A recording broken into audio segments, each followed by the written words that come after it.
Welcome back to the Quantum Computer Day 4.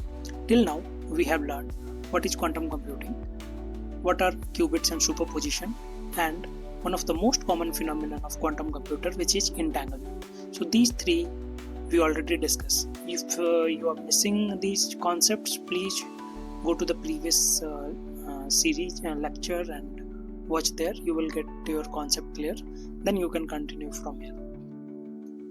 Today, we are going to understand what quantum gates are, how they manipulate the state of any qubit, what are the major quantum gates available with us, how the combination of quantum gates formulate a circuit. At the end, we'll see one example of Bell state, how we are combining multiple quantum gates and creating one simple circuit. So we'll see through an example, which is Bell state example. In classical computer, everything runs over logic gates like AND, OR, and NOT gates. So these are the basic principles which we are learning from the beginning. But in quantum computer, we have something which is even more powerful than these logic gates. So today we'll look what are those gates, how they work. So let's continue to the session.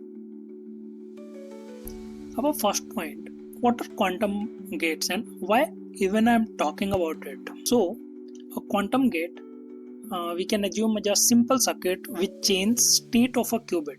So it's like a switch which is changing the state of a qubit from 0 to 1 or like on or off. So we can simply understand a quantum gate is a mechanism which simply changes the state of a qubit from 0 to 1. Just like classical computers or classical gates, remember they are flipping the state of an object, like from 0, if it is 0 then it is completely off, it is 1 then completely on. But in quantum gates or quantum computing area, there is a slight twist. In simple way we can understand, like if we are assuming our logic gates or classical gates as a switch to on off, we can assume our quantum gates as a volume of our music system. So when we increase or decrease the volume of a system, we are changing the voltage of the sound, but we are not doing the completely turn on and off. So if we are assuming our switch system as a classical bits, volume or dimmer kind of mechanism, we can assume as a quantum gates. And instead of flipping from 0 to 1 or 1 to 0, it is just manipulating. The quantum gates are manipulating the current state of a single qubit.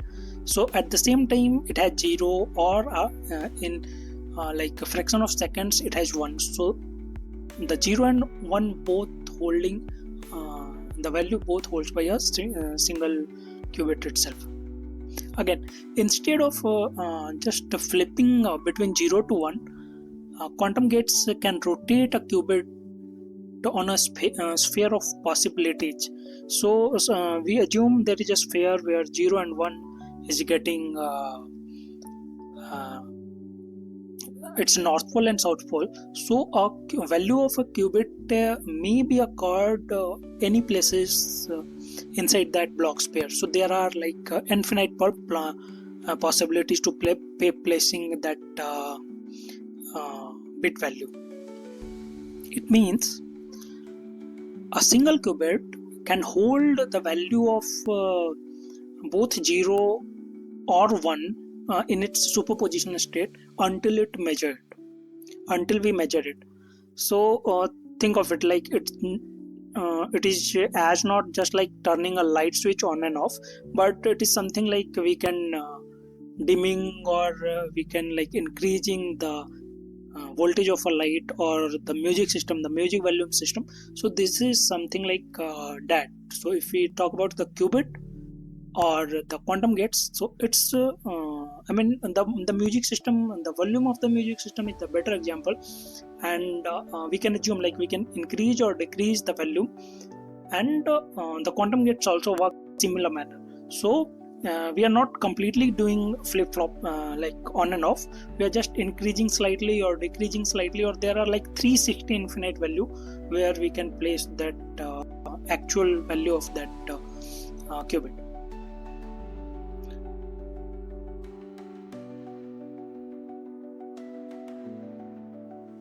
Okay, now let's come to the some of the common quantum gates which is available with us.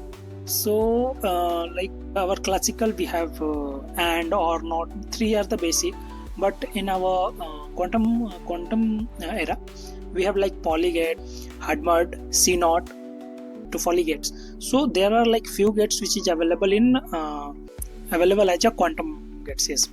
So let's discuss it one by one. What are these gates and how it works? So first, our first gate is like Pauli-Gates. Pauli-Gates, we can assume like simple. How I can explain it? So Pauli-Gates is like a simple flip-flop. It's similar to NOT gate in our classical era. And if any value are passing to the Pauli-Gate as a 0, it will convert to the 1, and if anything as a 1, it will convert to the 0. So it is just a NOT gate in our classical computer. And here the case is where the X and Y and Z gate rotates qubit along the different axes in block pair. So there are many possibilities, or any value. So like suppose X, Y axis, anything we are passing, it is just doing the negation and changing its value completely opposite side. The second gate is Hadamard Gate. So this is one of the most famous gate which is available in quantum computing. It takes qubit. It takes a single qubit and put it into a superposition state, and it gives us like equal probability for both 0 and 1. So until you measured a qubit, you are not in a state to say like it has a 0 value or 1 value. So that's why this Hadamard Gate is a most important gate of quantum computing. And the basic functionality of this gate is it give a 50-50 probability of both 0 and 1 value to any qubit. And this gate is often the first step into many quantum algorithms. So if we are going to design any quantum algorithm, we should start with this Hadamard Gate. We will discuss how we can use this gate and how we can write the algorithms. Now our next gate is like CNOT gate, or we can say like control NOT gate. So this gate basically acts on two qubits, like control qubit or source qubit or the target qubit. It flips the second qubit if the first qubit is in one state. So basically the function of this is like the main job of this gate is it simply flips the second qubit if the first qubit is in state 1. So we have two qubits and it checks about the first qubit. If it has 1, then it will change automatically the value of the second qubit. If it is 0, then it doesn't do anything. And most important thing about this CNOT gate, it creates the entanglement. So two qubit becomes linked in such a way that their state are correlated. So this CNOT or control NOT gate is the basic region of entanglement, or we can create entanglement by using this gate. And the basic functionality is like it picks two qubits. If the first qubit value is 1, then it will immediately convert the existing value of the second qubit. Now the last one is like Toffoli Gate. So it's a 3-qubit gate used in error correction or more complex operations. So it's like the input for each gates are like 3 3 qubits at a time, and it is usually used to fix the correlation and complex operation during the quantum computing. It shows how quantum circuits can scale in complexity. So this is basically the Toffoli Gate is about how a quantum circuit can scale in complex with the complex problem. Now in our next section we'll look into like how we can combine these gates and create a simple circuit. So just like a classical circuit where we use like AND or NOT gate, and we can create a complex circuit, complex gate like Shor or some other kind of circuits, some custom circuits. We are combining all these 3 or 4 kind of gates, and we are creating a new custom dynamic circuits. Similarly, here also we can build a circuit by using these building blocks like 3-4 gates, which I just explained. So just like a classical circuit, those are made of multiple gates wired together. Quantum circuits are also built by striking quantum gates in a sequence. So here 3-4 gates, what we discussed. Here also at the time of circuit creation, we combine these gates and put it into our algorithm, or put it into our framework or whatever algorithm we are trying to develop by using these gates. In same form, we can put in, we can assemble those gates, and our circuit will be ready. So let's do some examples of a Bell state. So as I discussed in our initial discussion, let's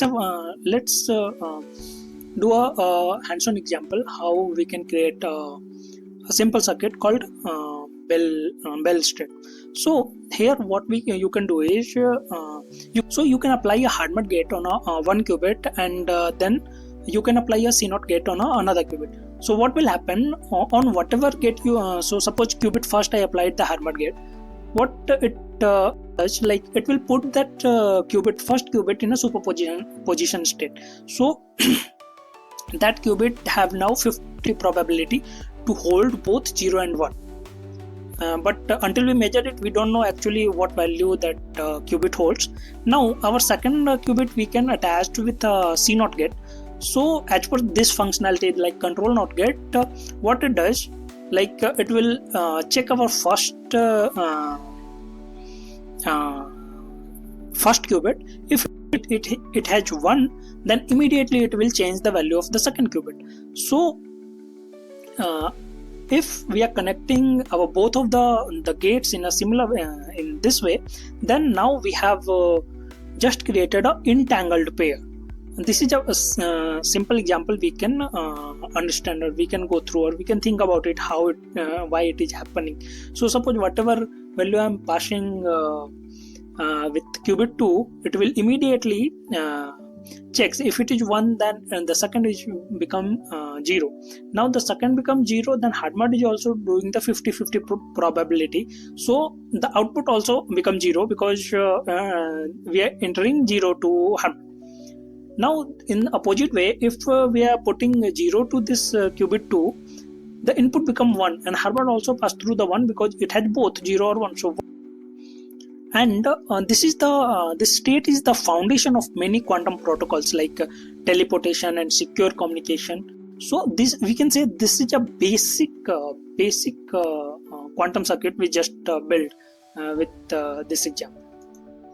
Now let's recap what we did today. Quantum gates are basic building block of any quantum circuits, as we all discussed.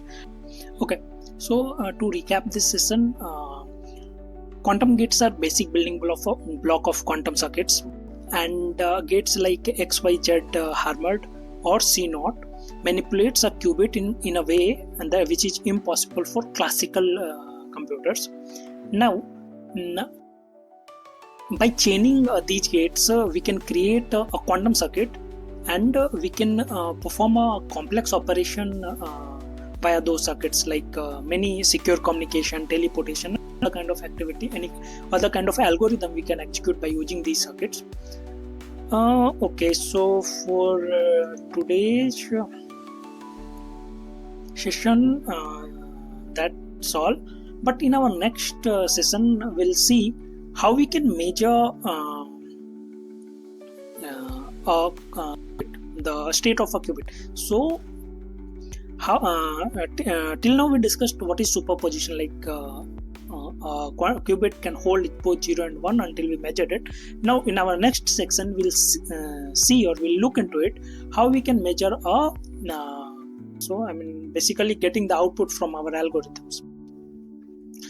At then make sure to subscribe this channel and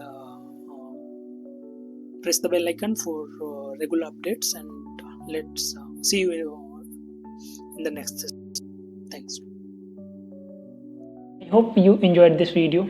If you have any query or suggestion regarding this, please leave it in the comment section. You can also find me over my Twitter handle @AVI Tech Support, or you can directly email me at wdavinas@gmail.com.